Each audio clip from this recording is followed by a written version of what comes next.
प्रणाम मामाश्री।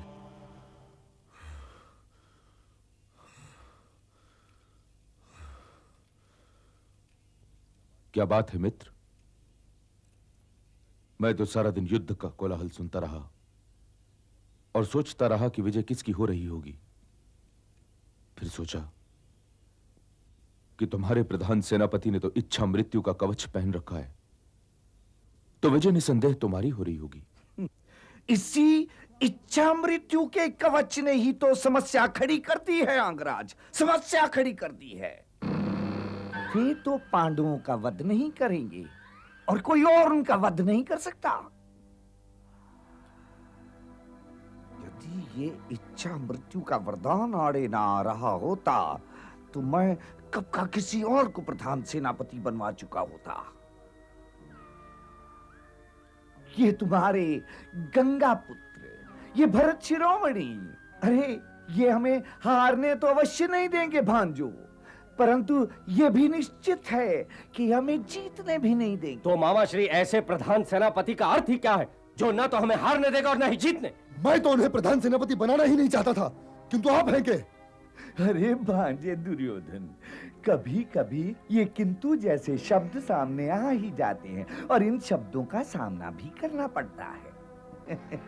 यदि तुम अपने मित्र अंगराज को प्रधान सेनापति बनवा भी देते तो तुम रणभूमि में अपने भाइयों, अपने इस मित्र और अपने मामाश्री के साथ अकेले खड़े दिखाई देते भांजे, अकेले खड़े दिखाई देते। ये जो भारतवर्ष के इतने ध्वज तुम्हारे ध्वज के साथ दिख रहे हैं, ये ना दिखाई देते भांजे। परंतु मैं क्या करूं मामाश्री? हमारी विजय के लिए अर्जुन वध आवश्यक है और पितामह भीष्म अर्जुन वध करेंगे नहीं। हाँ। और उस अर्जुन ने शवों के ढेर लगा दिए हैं।